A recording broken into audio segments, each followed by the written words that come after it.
The narrative sequences in the Bible that I was speaking of are of a type that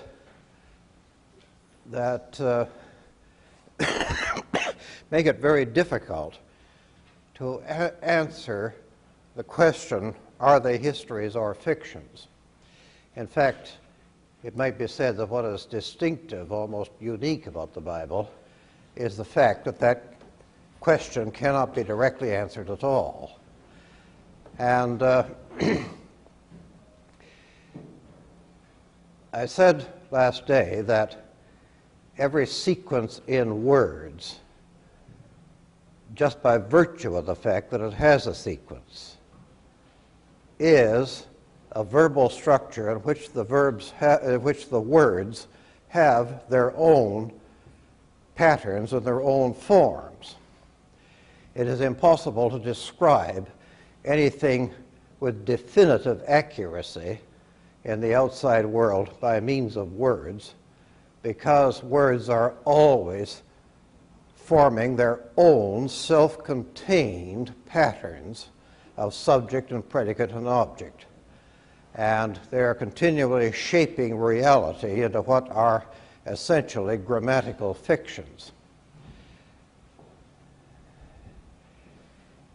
And I suggested that it doesn't matter whether a sequence of words is called a history or a story, that is, whether it is intended to follow a sequence of actual events or not.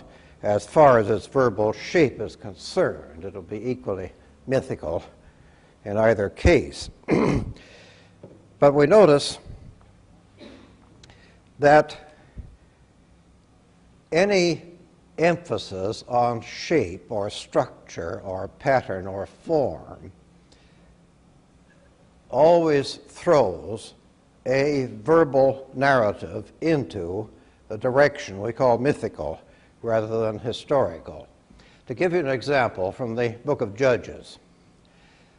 The book of Judges is a sequence of stories about leaders who were originally tribal leaders, but they've been edited to present the appearance of a united Israel going through a series of disasters and restorations. The actual heroes are different each time: Gideon, Jephthah, Samson, Samuel, and the stories told about them naturally differ in content. But they're all set inside a similar framework. And that framework is Israel deserts its God, the result is disaster. An enemy moves in, conquers the country or invades it. The Israelites think better of their infidelity, turn back to their God again. A deliverer or a judge is sent, and he brings them back to a position roughly where they were before. Now that gives you a narrative shape or pattern, which you would get either in a history or in a work of literature. It wouldn't matter. You'd still have that. And the particular shape that you get is roughly a U shape. That is, you begin with infidelity. The result is bondage.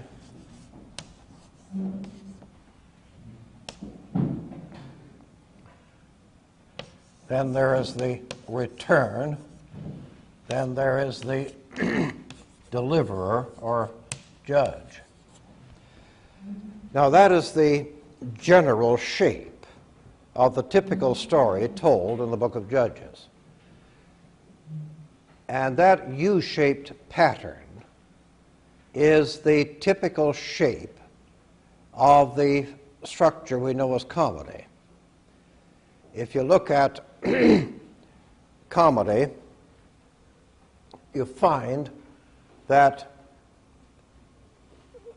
a situation is presented in front of you which gradually becomes more ominous and threatening and foreboding of disaster to the characters that you are sympathetic with. But then there's a kind of gimmick or sudden shift in the plot. And eventually it moves towards a happy ending where everybody gets married and the hero and heroine's real life is assumed to begin after the play is over, which is why the heroes and heroines of so many comedies are in fact rather dull people, and the main character interest is thrown on the blocking characters, like the parents who forbid them to marry or something of that kind. Now that is also the containing narrative shape of the Bible, because the mythical shape of the Bible, if you read it from beginning to end, is a comic shape. It's a story in which man is placed in a state of nature from which he falls. And the word fall is something which this diagram indicates. And then at the end of the story, he is restored to the things that he had at the beginning. There is the story of Israel, and Israel in the Old Testament is restored at the end of history according to the way the prophets see that history. The Christian Bible is focused more on the story of Adam, who represents mankind falling from a state of integration with nature into a state where he is alienated from nature. And in symbolic terms, what Adam loses is the tree and the water of life. Those are the images that we'll look at in more detail later. And on practically the first page of the Bible, you are told that Adam loses the tree and the water of life in the Garden of Eden. On practically the last page of the Bible, in the last chapter of the book of Revelation, the prophet has a vision of the tree and the water of life restored to man. Now that affinity between the structure of the Bible and the structure of the Christian myth which is founded on it, the affinity between that structure and the structure of comedy has been recognized for many centuries and is the reason why Dante called his vision of hell and purgatory and heaven a commedia. We owe our great tragedies very largely to the Greek tradition, which has a different outlook, which Professor Stovall will be explaining in the other half of this course. And we notice that the Bible is not very close to tragedy. When it deals with disaster, its point of view is ironic rather than tragic, because, well, there are many reasons which we'll come to later. The main ones are that in the typical tragedy, you have a hero who suggests certain qualities which are superhuman, and the Bible recognizes no such hero except for Jesus himself. The crucifixion would be the one genuine tragic form in the Bible, but that, of course, is an episode in a containing comedy. And this U-shaped pattern of loss and return and deliverance and ending with something of what you had before is found all the way through the Bible. It's not only the containing form, but you find it in many parts of the Bible that have nothing to do with history. It is, for example, a containing form of the story of Job, who is in a state of prosperity, loses everything he has, and at the end of the story is restored to what he had before. It is also the containing shape of Jesus' parable of the prodigal son. And it's perhaps interesting to notice that the prodigal son is the only version we have in the Bible of these loss and return stories where the decision to return is a voluntary act of the chief character himself. In Jesus' parable, the prodigal son says he is going to go back to where he was before, but that's the only example. All the others depend on a human confession of helplessness and a divine intervention.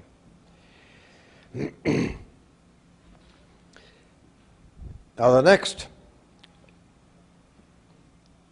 fact which links onto that is the fact that the central nation of the Bible story is Israel, and the most important historical fact about Israel is that the Israelites were never lucky at the game of empire. The land of Israel was simply a highway between Egypt and the Mesopotamian kingdoms, and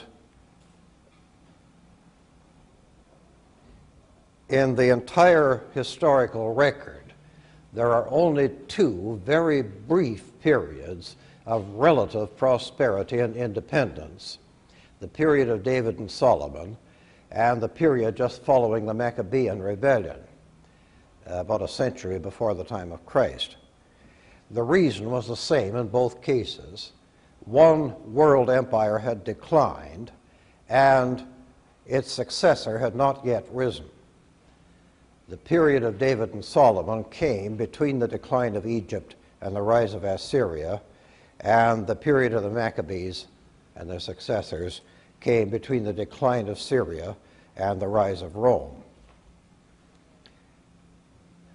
So we find that history is always in itself a problem for the biblical narrators. They are surrounded by kingdoms which are prosperous and powerful, and although they are often wicked, they seem to get away with it. And most of the biblical writers are writing within an Israel which desperately longs to have this kind of power and influence and prosperity, and would certainly regard it as a mark of signal divine favor if it ever did have it. But throughout the biblical story, it doesn't. So that you can look at the story of Israel mythically as a sequence of falls and rises. Sometimes the rise is only to a change of masters, but still that U-shaped pattern of decline and rise again is the way in which the story of Israel is told throughout the Bible. Now, to mention all of these falls and rises at once would be confusing, so I'll select 6 in honor of the days of creation. And we start, of course, with Adam in Eden.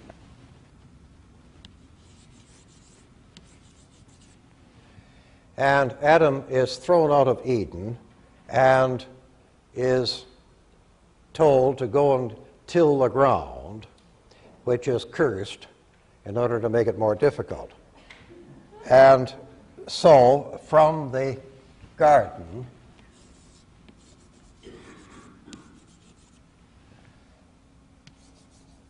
we are turned out into a wilderness. Now, to that symbol of the wilderness, two other images are added.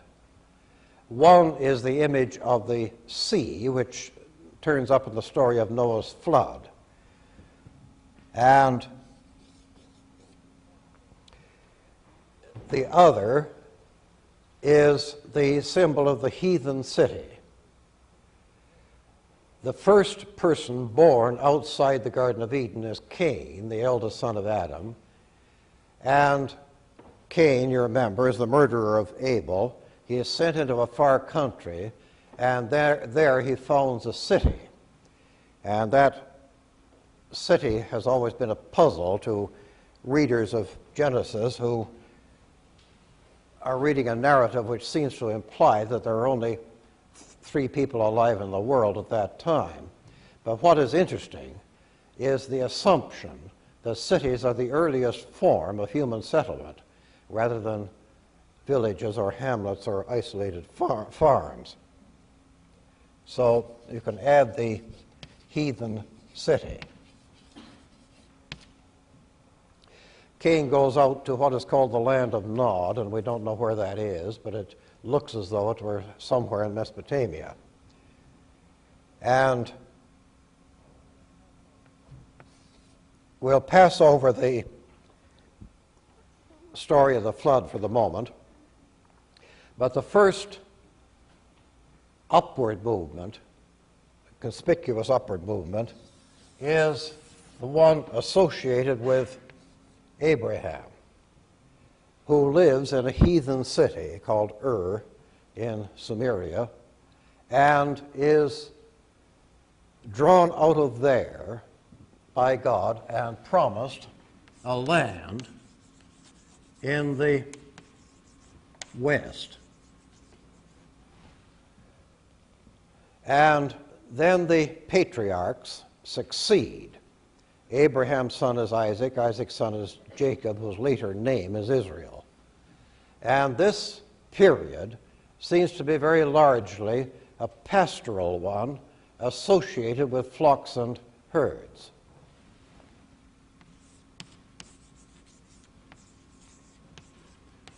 That is, it seems to be essentially a ranching economy. And Abraham lives there, and then his grandson Jacob, Israel, as a result of a complicated story about his son Joseph, goes down into Egypt. Now this is the great archetypal, so to speak, event. It's the one from which all the others take their form and their model. The Israelites did nothing wrong in entering Egypt. In fact, they were welcomed there. But after a century or two, there arose a Pharaoh who determined to exterminate them by genocide, and the result was the Exodus. And the Exodus, from under the leadership first of Moses and then of Joshua, takes them back to the promised land, but this time the economy is more of an agricultural one. They are promised a land flowing with milk and honey, and neither of those is a vegetable product. But the symbol of the promised land when they get there is a big bunch of grapes. And we are told that with some reluctance, they settle down to an agricultural life dependent on the crops and on the harvest and vintage.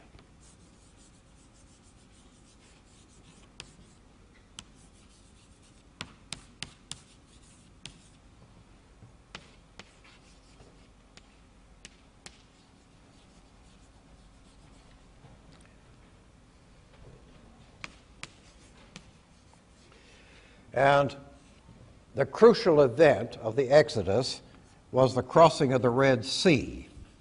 The Israelite got across it safely, but the Egyptian army pursuing them was drowned in it. So the demonic image of the sea recurs in the story of the Exodus, and that is followed, of course, by wandering of 40 years in the wilderness.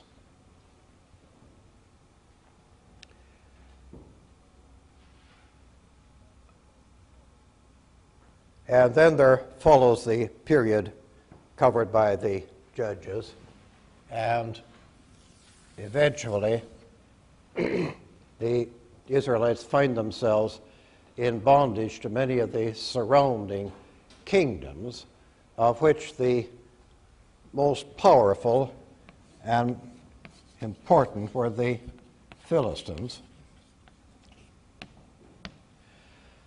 The Philistines were probably a Greek-speaking people from Cyprus, and they gave their name, somewhat ironically, to Palestine. And by this time, we are getting towards the period of the Trojan War, which is a legendary reconstruction of a period of history in which the Egyptian empire was declining and were constantly being attacked by sea pirates, most of whom were allied to the Greeks. And the armor of the Philistine giant Goliath, which is described in the book of Samuel, is rather like the armor of a Homeric warrior. So we're roughly around the period 12 to 1100 BC.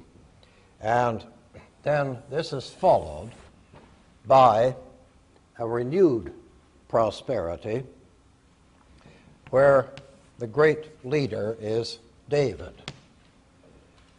And David's son Solomon, the two together, give you the first period of prosperity and independence. Now here the imagery shifts to urban imagery, cities. The great feat of David from the biblical point of view was his capture of the city of Jerusalem and making it the capital of his kingdom. And so Jerusalem becomes the central image of this phase of Israelite history. And then his successor, Solomon, built the temple on Mount Zion. Solomon is a curious example of the way in which legend and history are interwoven in the Bible. The historical Solomon was not a wise man, but a weak and foolish and extravagant man who spent 7 years building the temple, 13 years building his own palace, and then, at the suggestion of some of his 700 wives, amiably built 2 or 3 more temples to other gods. Well, historically, that's fair enough. Solomon was probably not a monotheist at all, but the memory of his taxation for all these buildings was very bitter, and not long after his death, when his son proposed to continue his policies, he instantly lost 10/12 of his kingdom, and it split into a northern Israel and a southern kingdom of Judah. After that, it was only a matter of time until we reach another captivity. Assyria, the great Assyrian war machine, rumbled across Western Asia and destroyed the northern kingdom around 722. And the southern kingdom, Judah, had a respite for a little while, but eventually King Nebuchadnezzar of Babylon came and sacked Jerusalem, and the Israelites, now the Jews, were carried away into captivity in Babylon.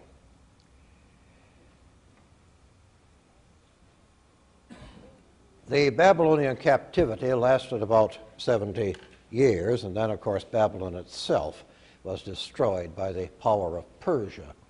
And the first great king of Persia, Cyrus, one of the few authentically great men of the ancient world and a tremendous legendary figure, both in Greek literature and in the Bible, permitted, in fact, according to the Bible, encouraged the Jews to return and rebuild their temple. There are two returns that are prominently featured in the Bible. One of them towards the end of the 6th century, around 516 BC, and a later one, about a century later, under Ezra and Nehemiah. There were probably other returns, but symbolically we need only one return, and it focuses on the image of the rebuilt temple.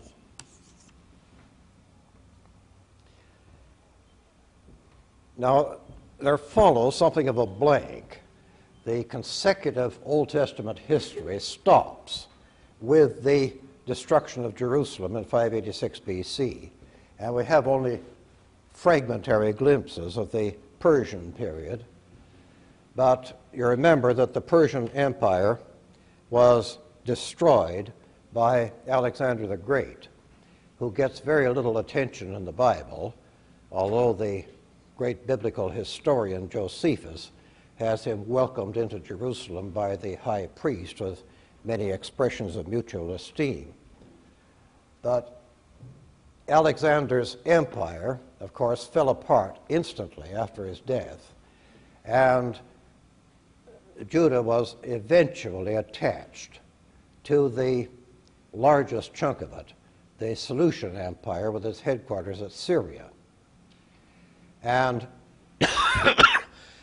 finally, around 165 BC, there arose the persecution of the non-Hellenized Jews by the king of Syria, whose name was Antiochus,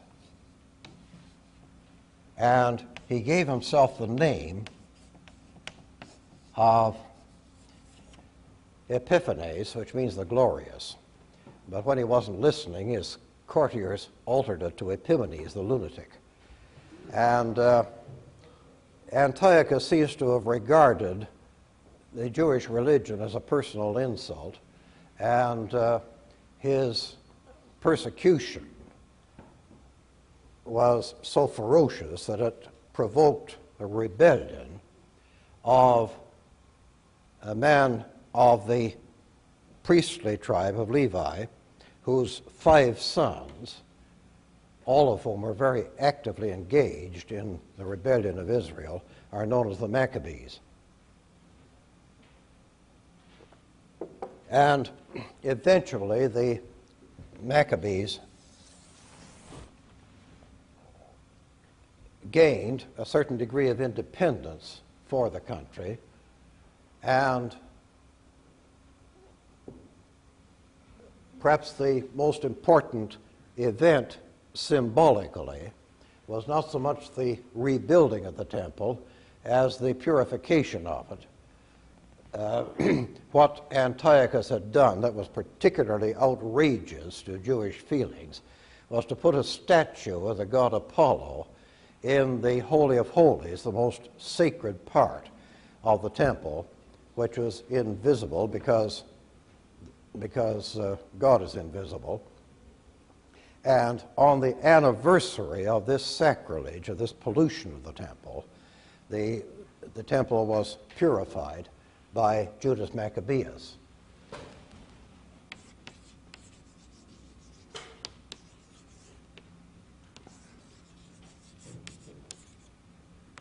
And that lasted until the legions of Rome, headed by Pompey, again came rolling over from Asia Minor and entered Jerusalem in 62 BC. And that is the historical situation that we meet at the beginning of the New Testament. And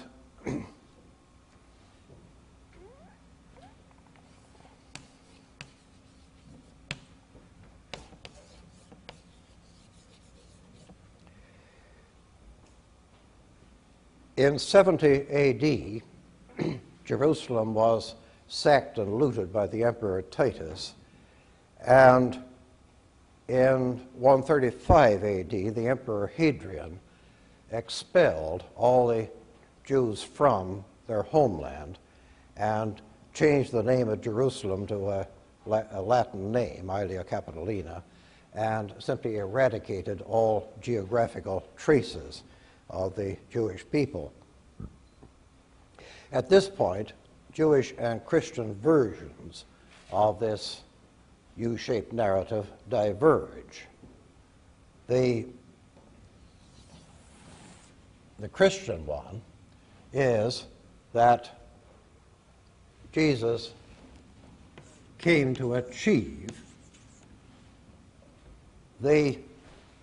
all these symbols of peace and prosperity in a spiritual form. In the Jewish belief, that has still to happen, and there has to be also a literal return of the Jewish people to their homeland.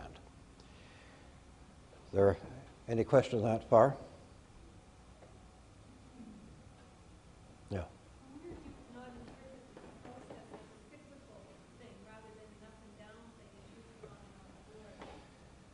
Well, it's the up and down thing when you're looking at it from the point of view of Israel. But if you're looking at it from the point of view which Israel took of everybody else, then you would get a series of inverted U's. And that would be something of a cyclical movement. That is, that would be a sequence of empires rising and falling one after the other. The Egyptian one, the Philistine one, the Assyrian, the Babylonian, the Persian, the Macedonian, the Syrian, and the Roman.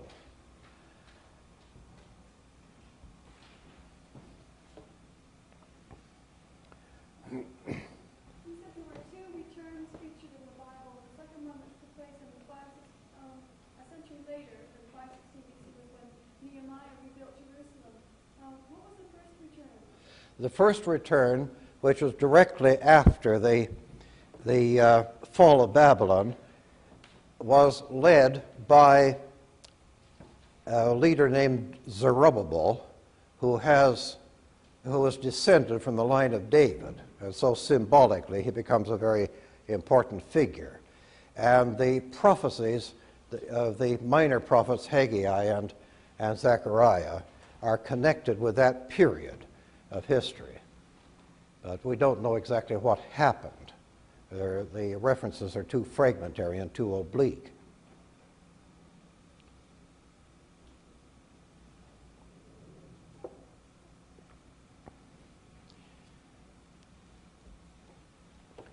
Well, now, if we look at this manic depressive chart, we notice that symbolically there is a certain affinity between all the categories on the top. They are all symbols for the home of the soul, for the ideal situation of human life. Similarly, all the categories at the bottom are recurring symbols of the bondage and tyranny of human history. So the next thing we have to do, we've been dealing with the principle of myth at some length, is to invoke another principle, which is the principle of metaphor. Now, the principle of metaphor is the grammatical figure which says, this is that. If you look at the 49th chapter of Genesis, which is Jacob's prophecy of the 12 tribes of Israel, you will find a number of metaphors of that kind. Joseph is a fruitful bough. Naphtali is a hind let loose. Issachar is a strong ass. Dan shall be a serpent in the way. Now that is the grammatical form of the metaphor in which there are two categories, A and B. They are said to be the same thing, although they remain two different things. Therefore, the metaphor is illogical, or more accurately, it is insane. That is, nobody can take metaphor seriously except the people mentioned in the speech of Theseus in the Midsummer Night's Dream, the lunatic, the lover, and the poet. And the Bible is so full of metaphors because it is so intensely poetic. And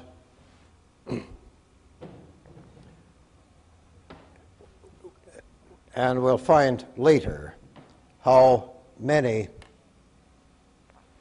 of the images of the Bible and how many of the central doctrines of the Bible even are the central doctrines of Christianity evolving from the Bible can be grammatically expressed only in the form of metaphor.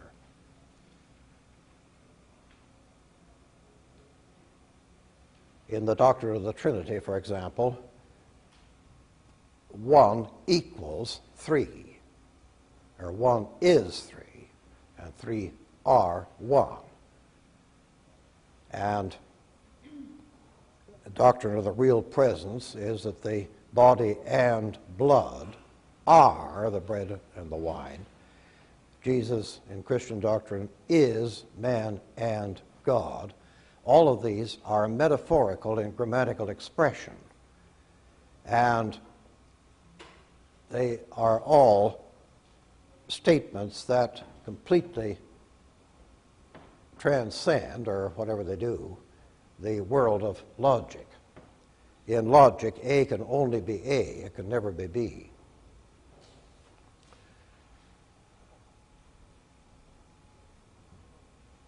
There's a rather significant verse in the New Testament that indicates that.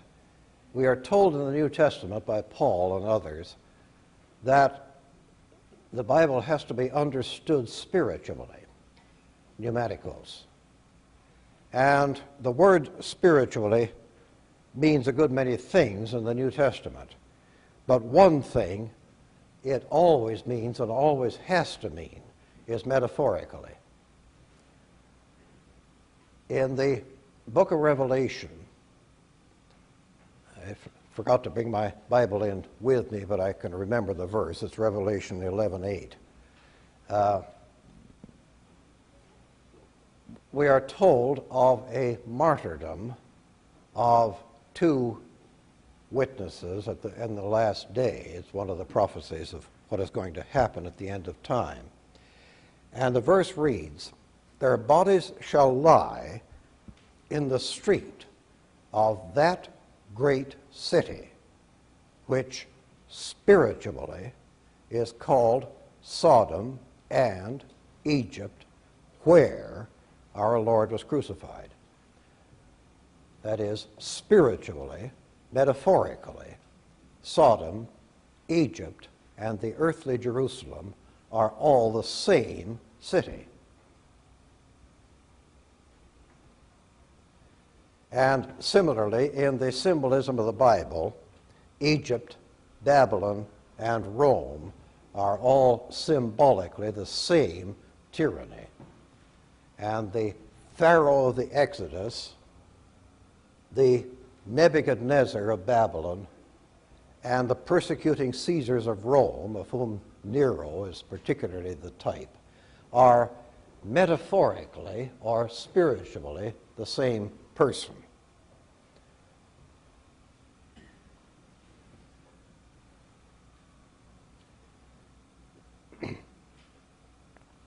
But, of course, they are the same person in a way which does not commit you at all to any literal belief in reincarnation or there's that man again.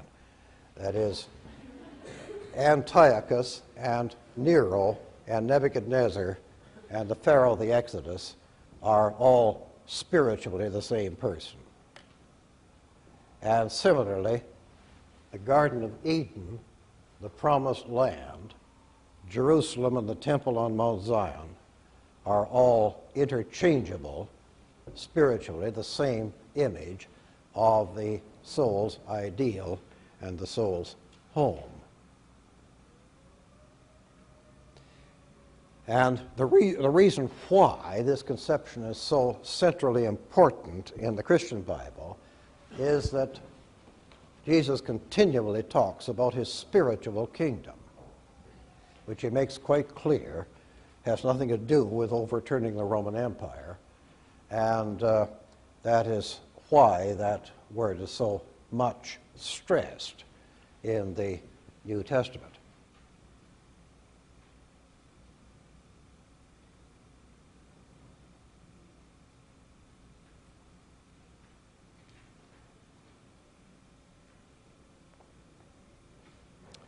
Okay?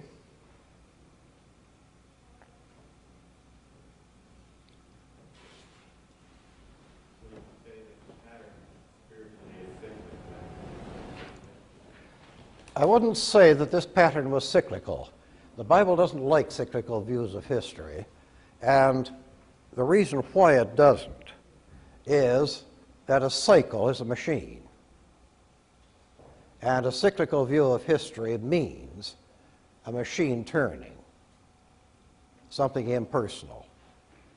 And it's part of that perverse tendency on the part of mankind to enslave himself to his own inventions and his own conceptions. Man invented the wheel, and so in no time at all he's talking about wheels of fate and wheels of fortune as something that are stronger than he is. That's the Frankenstein element in the human mind, which is part of original sin. And the Bible, while its approach to history is a very oblique one, nevertheless has a very strong, even passionate, historical interest and historical sense.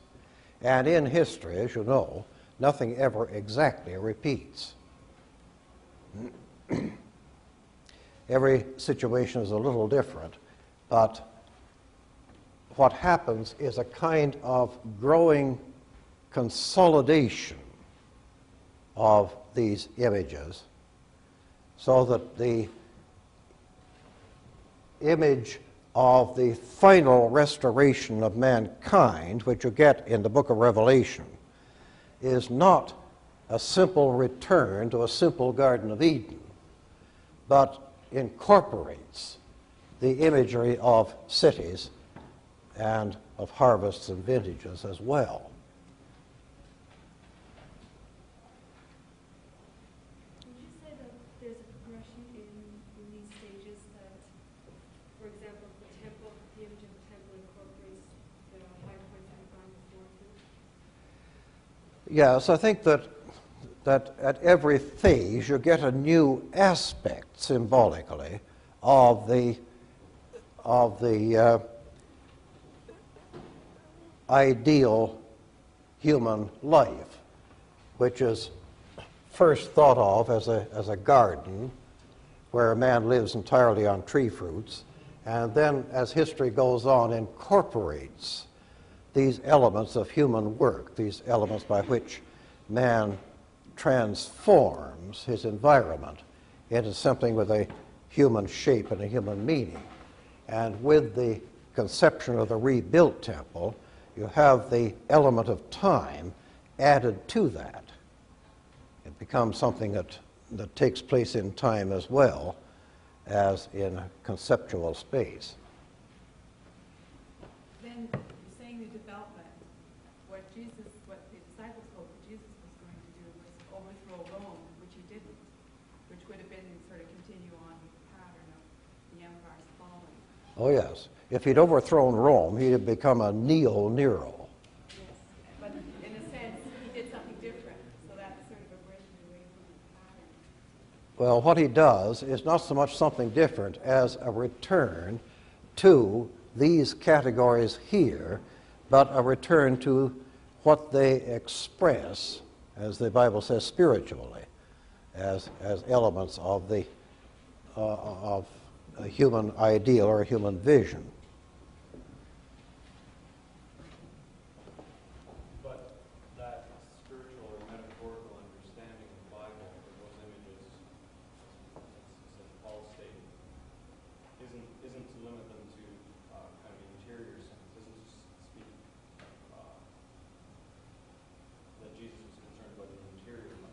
The word, you're not implying by spiritual, you're interior. I don't mean individual or subjective, no. No, the word spiritual is something which normally we approach in a rather individual and subjective way, but there's a very strong social interest, which is part of its historical interest, in the Bible and in the New Testament particularly, where